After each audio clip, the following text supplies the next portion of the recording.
Hey, what's up, everybody, and welcome back to the Preacher and the Prodigy podcast. We pick college football games almost every week. We try to make them every week. We had a little bit of a intermission there toward the end of the season due to some family commitments that we have, but we're back in the saddle, and it is rivalry week. Week 13. We're pretty sure it's week 13. Yep. We're not exactly sure what the score tally on the year is in terms of picks. But all we know is that I am still 5 games behind him after what happened last week. Yeah, so I think I went 4-1 and you went 2-3. We both got Sparty wrong. Ohio State just rolled it up on Michigan State. Ohio State's trying to make themselves look like the number 1 team because, I mean, if you put them in the championship right now, who would you take? Ohio State's defense or Georgia's offense? I might take Ohio State's defense. Now, Ohio State's offense versus Georgia's defense is where it really could get exciting. Yeah. Well, hopefully we don't get to that point because, we'll talk about that at the end. Yep. We're hoping Ohio State doesn't qualify for the playoff, but we'll see. All right, so we've got 5 games to pick here, and we're going to go kind of around the country here. Big weekend in college football. It always is. Some weird lines to some people. All right. Well, let's see what we can make of them. First game. The first game is maybe a rivalry game in some people's perspective, but Penn State at Michigan State. What's the land-grant trophy? That's a huge rivalry game. One that goes back to the 1700s, I think. I didn't know that. I made that up. Yeah. Good thing. But Penn State is favored by 1.5 in Michigan State Stadium. Spartan Stadium. In the place where they came back on us. They barely beat Nebraska. It's a wild place. We could call this the Contract Bowl, right? Because Mel Tucker just signed a 10-year, $95 million deal. Making him the second highest paid coach in college football. He's not going anywhere. And James Franklin just signed last night an extension as well. I believe that was also for... Is that for 10 years as well? We can look that up. But both these guys just got indications they're going to be paid for a long time by their respective institutions. I go first in this one. It's at Spartan Stadium. Penn State 1.5 on the road against the number 12 team in the country. I am very torn on this one. I can see it going both ways. I'm going to take the Nittany Lions in this one on the road. I'm not very, very certain of it at all. I think Penn State at home, I would be on top of that. Beaver Stadium's a difficult place to play. Having seen both teams when Michigan played them, Michigan State seemed to be a better team. But have people figured out a bit of how to stop Kenneth Walker? I'm not sure. Is there the distraction factor for Mel Tucker with all this thing? How does the team recover after the walloping they took to Ohio State? Did that game against the Buckeyes put some things on tape? How to attack Michigan State? I think everyone knows you got to beat them through the air. Jahan Dotson and the passing attack for Penn State. It's not a lot of guys, but Theo Johnson, those tight ends can be good. I'm going to take Penn State to win this game. I think Penn State's good at stopping the run. And so I'll take Penn State to win close, but outside of the spread. Yeah. I mean, not just for the records, the picks, but I think Michigan State's going to win this game. I think they're going to bounce back from that demolishing they took in the horseshoe. I think Kenneth Walker is really, really good. I'm surprised he didn't get 2 touchdowns in the game against Ohio State. They only gave him the ball 6 times because they were behind. They really... Which seems like, and we can talk about this later, it seems like the wrong thing to do, which is to try to get into a passing matchup with Ohio State. Yeah. Because, you want to run clock against those guys. You want to give the ball to a tailback more than 6 times. You want to use some QB runs. Once you get down 21-0 with a terrible pass defense, you start at half passing, and that's what. And guess what? And suddenly you're down 49-0. Exactly. At the half, too. All right, so you're taking Sparty. I'm going to take Sparty on this one. I think they win outright. Game 2. The number 16 team, Iowa, heading to Nebraska. Nebraska is favored in this game by 1. I think this is the first time in college football history, I heard this from you, that a 3-8 team has been favored, line speaking, over a 9-2 team. Yeah, that history of football. We were talking to your uncle about that today, and his thought was that the line had moved to Iowa -4, which would be a huge shift on the strength of the Adrian Martinez news. Now, you get to pick first, but that's a really big swing here in terms of what you would choose. Yeah. Nebraska, just at this point, no matter how much you like to make fun of Nebraska, almost everybody in the country has got a soft spot for these guys because they play. They're 3-8, and they could be 8-3. They play their tails off. They play their hearts out, and they get so close. So close. In what games this year has Nebraska been blown out? Which games have I can't remember. I think the biggest loss was Ohio State by like 9. That was by 9. Almost beat Wisconsin. Almost beat Michigan. I saw the stat. Coach Frost is 5-19 in one score. And the only thing that's surprising about that is that he's won 5 of them. I mean, because it seems like they lose every time. So, go ahead. You pick first on this one. By the way, neither team using the quarterback they started the season with, right? Yep. Alex Padilla has taken the reins for the Hawkeyes. This is a tough pick. I think I'm gonna go Iowa with this one. I think that Nebraska's, curse of not being able to win in close games is gonna haunt them for this rivalry game.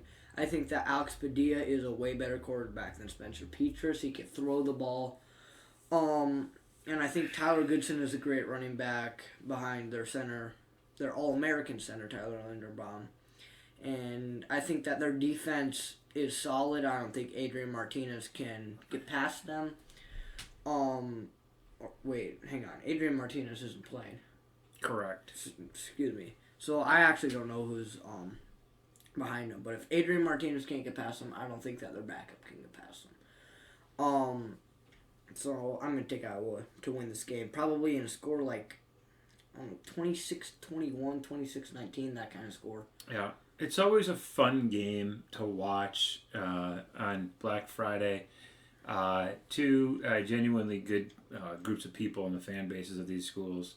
I'm not going to overthink this thing. With Martinez out, I'm going to go Iowa, and I think it'll probably be a 7-point win again, 7-point win type of a game again.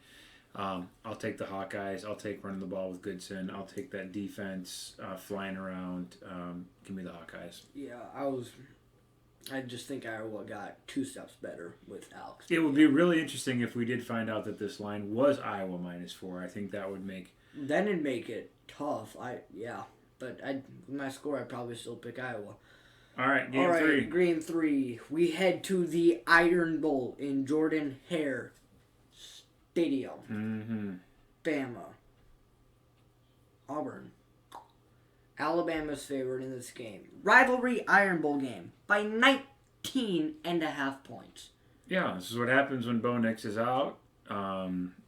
This is what happens after Alabama gets a wake-up call. Really got pushed to the brink by the Hogs. They've had multiple wake-up calls this year. Yep. This is what happens after... I mean, this line, I believe, is what happens... 2 years after Auburn won the game in Jordan-Hare, upset Alabama. 19.5 is a lot of points. I don't think it's unreasonable, though. I'm going to take the Tide. Give me Bama. I think just because this is a rivalry game, I'm going to take Auburn. Yeah. Just because it's a rivalry game. If this was same players all on, say, Georgia Tech, I think Bama would destroy. Mm-hmm. But since it's a rivalry game, since these players know what it feels like to play in the Iron Bowl, I think that Auburn's going to try to keep it reasonably close, but I think Alabama's going to pull away in the end. I think some calculus has gone into this too with Vegas. Will Bama try to put on a show so that they could maybe still get in the playoff with 2 losses if they lose close to Georgia? I don't know. They've got to be thinking that a little bit. That if they win handily over Auburn, let's say they win this game, I don't know, 42-14, Yeah. something like that. Let's just say Bryce Young goes off and they blow the Tigers out. And they go into the SEC championship game, and I don't know. If they lose it, then do they still get a chance at a rematch? I'm not sure. It depends on what happens with other teams. You would think that the Big Ten champ is going to get in. You would think that Notre Dame has a really good chance getting in at that point. Cincy, I'm not sure. I just think Nick Saban wants to make a statement, so I'm going to take Bama and do a really, really stupid thing and lay 19 points. Yeah, but it could haunt them because if they try to showboat, if they try to get big plays early, Auburn could get some picks, and early turnovers can be essential. And another coaching carousel news. The Brian Harson's name has come up with the Washington job. I don't think that they'll end up landing Brian Harsin in Seattle. I think they're more likely to get Justin Wilcox, but we'll see. Sometimes coaches can just take their eye off of the ball in front of them and start looking at the paycheck, and so we'll see. But I feel really, really gross laying 19 points, but I'm going to take the Tide. Could be a free win. All right. ABC, 6:30 Central game. Bedlam, 10 Oklahoma, 7 Oklahoma State. In Stillwater.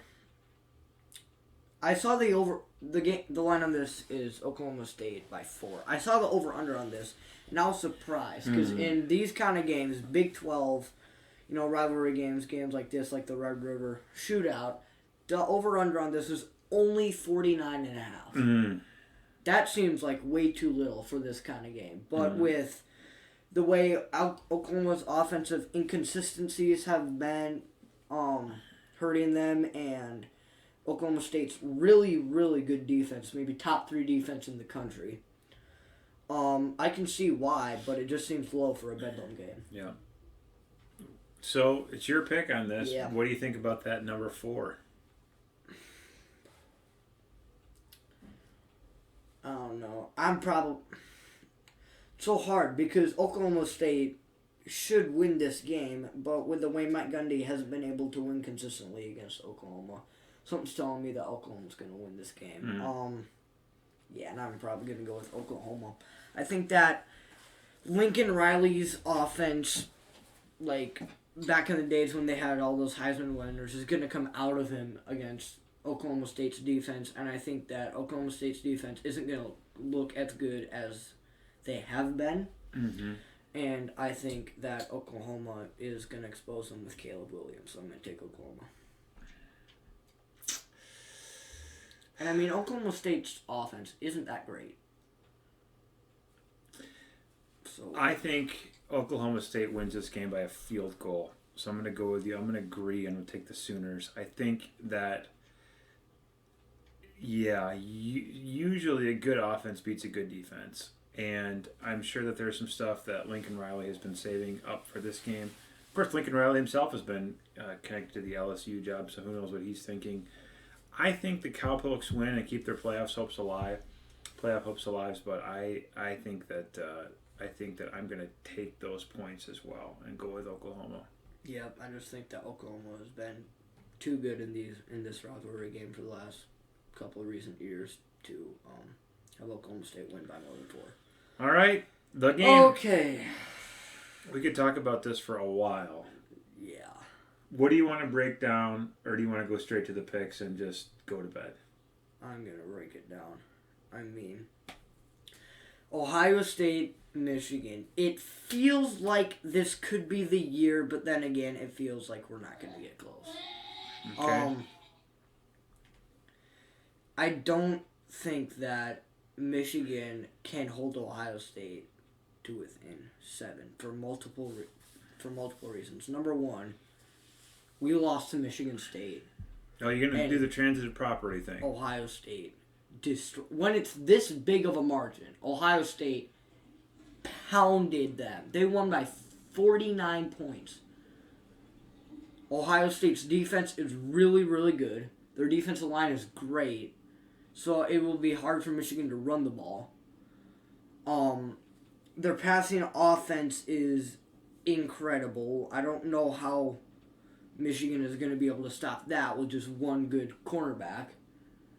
I don't think that we can stop Travion Henderson or Ryan Williams. I think that they're going to tear us apart. I think that C.J. Stroud's going to make all the right reads with those great wide receivers. I don't think that Cade McNamara is going to be good enough to go up against an Ohio State passing defense instead of a Michigan State passing defense. I just think that Ohio State is better in all the categories going head-to-head. Mm. So you're taking the Buckeyes? I take the Buckeyes. And I think it could, like, with most traditional Michigan-Ohio State games in the last few years, it's always been, like, Ohio State 20, Michigan 18. Like, we've always been close at the halftime. And then they just expose our weaknesses once they find out what they are. And we lose by 25 points. Mm-hmm. And I think this could be the same thing. You know, Ohio State 24, Michigan 17. And then Ohio State just bombs on us and we lose by 28 points. So, I think that Ohio State's... Yeah, they're just going to pull away in the end. They always find out what we're bad at, and they destroy us at that part of the game. Okay, let's talk about how Michigan wins this game. What needs to happen for them to win this game? They stop the run game. Travion Henderson can't get anywhere. Then C.J. Stroud has trouble communicating in the big house. We play great zone defense. Don't let him beat us deep. Hold him to... at most 15-yard gains on average pass plays. We keep everything in front of us so we don't get beat deep. And I think that our offensive line has to step up big time if we want to run the ball. And play action is going to be key to this game. Okay. Cade McNamara has to make deep throws. He's not good at making deep throws. But if we want to win the game, he's got to make good deep throws to Andrew Anthony, to Cornelius Johnson, to those kind of guys so that they can make big plays and set us up in field goal range. And, yeah, most importantly, we have to score touchdowns in the red zone. So, okay, that's one way of doing it. I don't think it's the most likely way. I think the most likely way is that Michigan doesn't take a lot of deep shots. I think Michigan plays this game, at the line of scrimmage plus 5 to 7 yards. I think they try to win this game by shortening the game. Ohio State tries to get as many at-bats, so to speak, on offense as possible. Michigan needs to run the ball. We need Blake Corum to be back. I think they need to use Hassan Haskins, and I think they need to use Donovan Edwards with two of those guys on the field at the same time pretty regularly to mess with Ohio State's linebackers. I think you need to attack that second level for Ohio State. Their front four are very, very good. Their defensive backs aren't as good as they have been in some years, but they're still very good. You need to go at the Ohio State linebackers. Secondly, you're right. You do need to keep everything in front of you. Easier said than done because Wilson and Olave are going to just try to get downfield 30 or 40 yards, and then Smith and Jigba is going to come underneath, and that guy can turn a 15-yard pass into an 85-yard touchdown. And they're good at, all those wide receivers can change their routes mid-play. Because if they see an open gap, they'll go right there. They don't care if it's a hitch and they see a deep post route that they could get for a bigger play. They could go there. I think that in the I've been watching this game now for probably 35 years, and in many cases, the team with the better offensive line wins this game. I think Michigan has a good offensive line. I think Ohio State has an elite offensive line. I think that Michigan needs to be able to go for some fourth downs. I think they need to just play with nothing to lose. I mean, the Rose Bowl is their most likely destination if they lose. I mean, that's a pretty good consolation prize. I hope that there's 15 to 20 of their best plays that they have not pulled out yet. I think Ohio State's going to try to win doing what they always do. I think Michigan is going to try to pull some things, and they need some of those plays to hit a fake punt here and there. And I really think that it's going to take an incredible effort by the defensive tackles of Michigan. Yeah. We know the defensive ends are good. I expect there to be tight ends helping on Ojaba and Hutch. I think that those guys are going to be neutralized. I think that that's what Ryan Day is going to see he needs to do. He's going to double team both of those ends. So guys like Mozzie Smith, Chris Hinton, some of the big fellows in the middle, Donovan Jeter, need to get through, and they need to put some hits on C.J. Stroud. I don't think that I think that's the game plan. I think Michigan has a good kicking game if the game is close. I think going for it on a number of fourth downs, but I just don't think at the end of the day Michigan has the firepower player to player. I think that this is a game where Ohio State's elite recruiting in terms of the waves of players they can put out there, especially on offense, will be too much for Michigan. I have Ohio State winning this game 41-24. And we already know that this game has major potential to have terrible refereeing, officiating job. We've seen it before in Michigan games. We've seen it before in Michigan, Ohio State. Bad calls, and most of them go against Michigan. Yeah. Two bad calls in the Michigan State game. Every team thinks they get bad calls. There have been some that have gone Michigan's way as well. But we'll see how that goes. The Michigan, I think, they're doing a smart thing. They're giving out pom-poms this year. And maybe that will make the stadium seem a little bit more friendly in terms of its color scheme. Yeah, less red. But again, I'm going to take the Buckeyes. I think 41, 45 to 24, 21, something like that is your most likely outcome. So as much as I would love, yeah, I know, to beat Ohio State this year, play for the Big Ten championship, and possibly go to the playoff. I just think it's going to be too much, and Ohio State is going to they'll probably do the same thing to whoever comes out of the West until they get up against a defense with SEC speed, SEC recruiting. That's the only thing that seems to knock Ohio State off its stride. Now, people say, well, Oregon did this. But Oregon did that on the feet of Anthony Brown. Unless Michigan is employing J.J. McCarthy to scramble a lot on broken pass plays, that's not going to happen with Cade McNamara. And we'll just have to see. Against Penn State, J.J. McCarthy didn't take a snap. Because I'm not sure if his ball security is at a level that Jim Harbaugh and Matt Weiss and Josh Gaddis trust yet. So, I think we'll wrap it up there. Unfortunately, I'm going to have to take the Buckeyes to win by 2 to 3 scores. I do think Michigan will fight hard for the first half. And I think, the game will probably be decided in the third quarter in favor of the Buckeyes. So we agree on 4 of them or 3 of them? You took the Spartans, and did you take Bama as well? No, I took Auburn. So we disagreed on that one. Okay. And then Nebraska we agreed on. Oklahoma we agreed on. Michigan we agreed on. Okay. So. All right. So there's room for you to get a little bit closer and maybe get within striking distance here, potentially. Are we going to do bowls and conference championships? Well, we'll probably do conference championship games, I would think. Yeah, but once bowls come out... Maybe Army-Navy game. Army-Navy, we got to do. There's no way we're not going to do that. Maybe like a 6-minute video about, all the conference championships and how college football is going to go, and then pick that game. All right. Till next time, I'm the Preacher. Prodigy. Peace to your people.